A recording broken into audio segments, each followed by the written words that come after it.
question.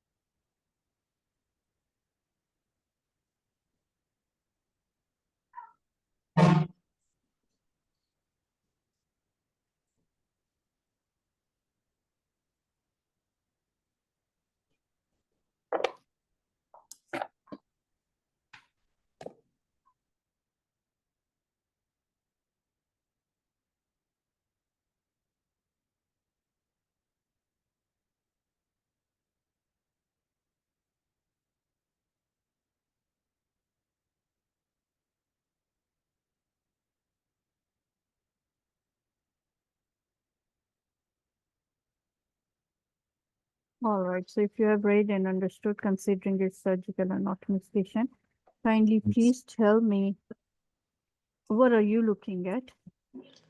I'm looking to the cervical neck, and it will be showing You're looking at muscles the of neck regions, yes, which is divided into several regions. Very good. Yes. Okay, if you can tell me how many, the regions of the neck is divided into several triangles. Can you tell me how many triangles there are and how they are divided? There are one anterior and one posterior, and the one anterior is divided to 4 triangles. Very good. Yes. How? What are the boundaries of anterior triangle as a whole? Yes. Okay. From lateral, it will be sternocleidomastoid, and Yes. the anterior from the midline of the neck, and from Yes. superior, it's the ridge of the mandible, and Okay. divided by digastric muscle and Yes. omohyoid. Very good. Okay, which muscle could that be? If you can identify number one. Posterior belly of digastric. Okay. If you can tell me what are the names of the 4 triangles of the anterior region? Okay, submandibular for one, Yes. and for the second submental, and Yes. this one is the third one. It will be carotid triangle, and the Yes. 4 in the outside it will be muscular triangle. Yes. Can you tell me the contents of the carotid triangle? It will be has the carotid sheath. It will be Yes. common carotid and Yes. tertojugular vein and vagus nerve. Yes. And And one more. Okay. I don't. Ansa cervicalis lies within the carotid triangle or outside? Sorry? Ansa cervicalis lies within the carotid triangle or outside? No, inside the carotid antecervical case, yes. Yes, but not in the carotid sheath. No, outside the carotid sheath. Yes. Good. Can you tell me all right, if you can tell me the boundaries of the posterior triangle of the neck, please?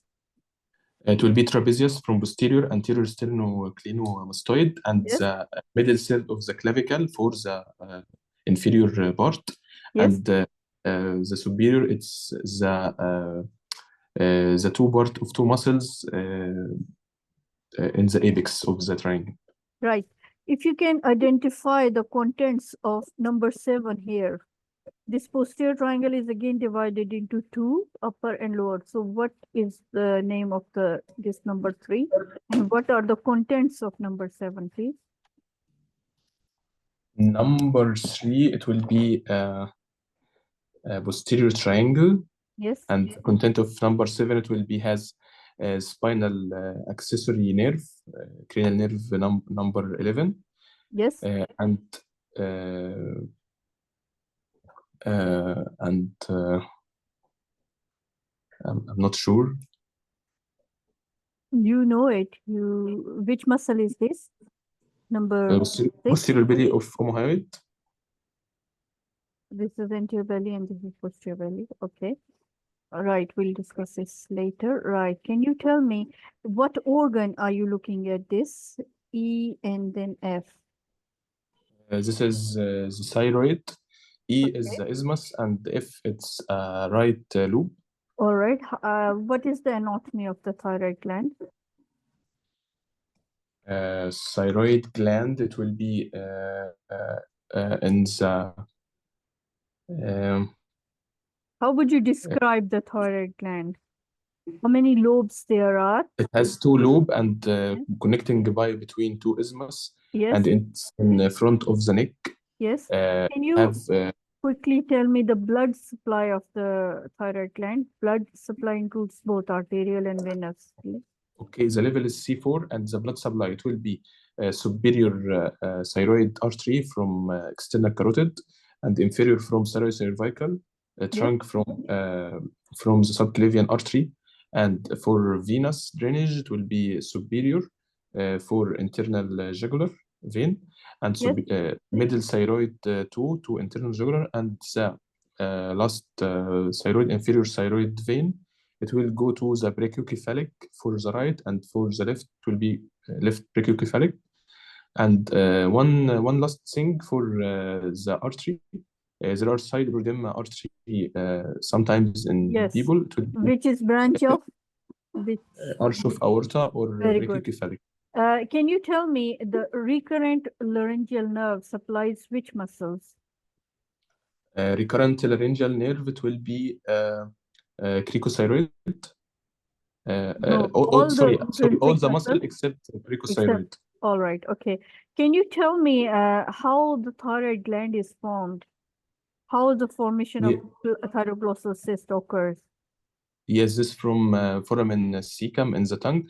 It Yes. will be after this has upper part and lower part, and they are mixed and go inside the thyroglossal canal. If this cecum foramen don't go in the low part, it will be turn and it will be open for thyroglossal cyst.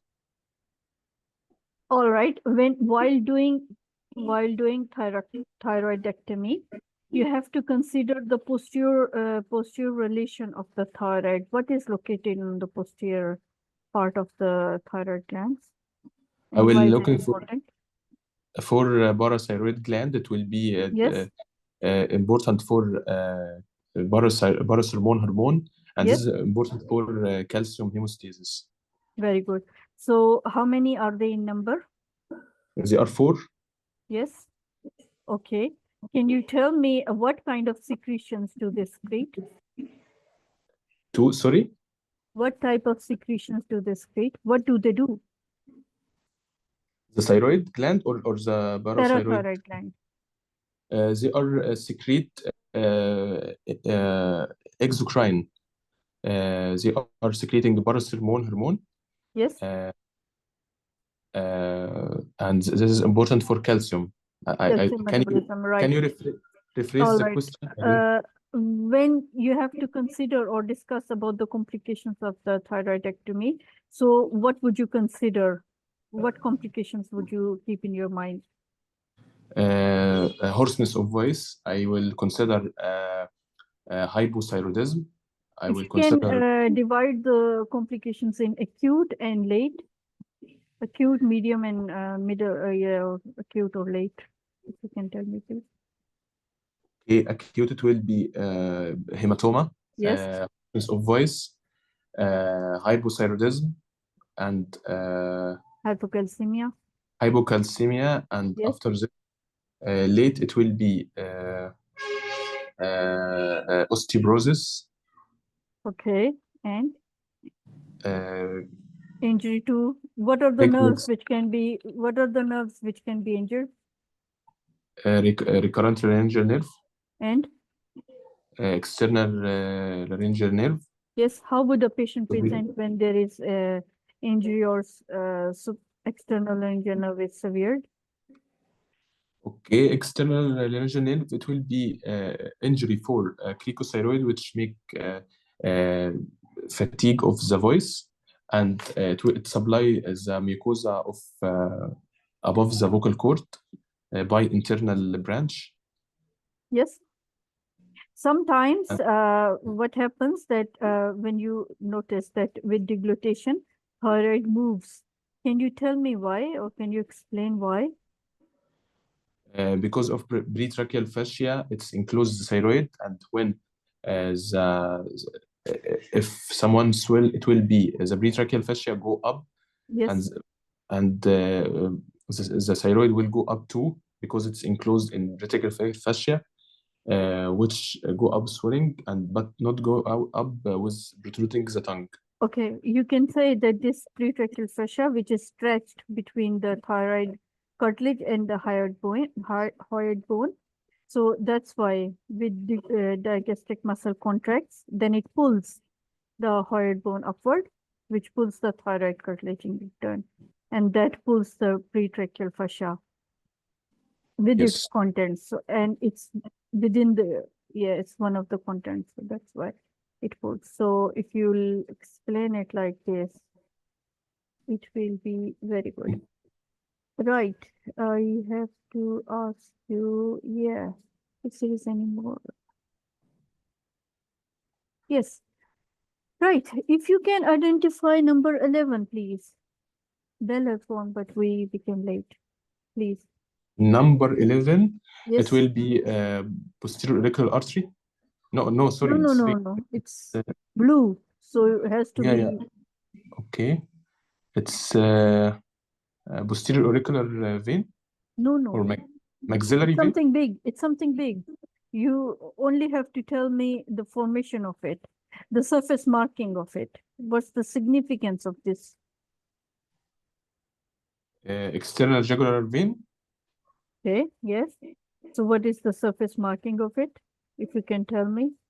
It's you are asked to draw on a patient. How would you do it?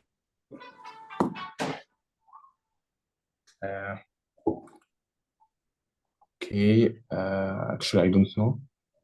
Okay, we'll learn this and we'll discuss tomorrow. Okay. Good. And the significance of it, knowing the surface marking. Good. So we'll just, okay, here also, if you can identify this green one, number 5. It's the thyroid. The right lobe of thyroid. Yes. And this 1830, this is? This is thyroid cartilage. Yeah. All right. And 22 over here. Oops, I'm sorry.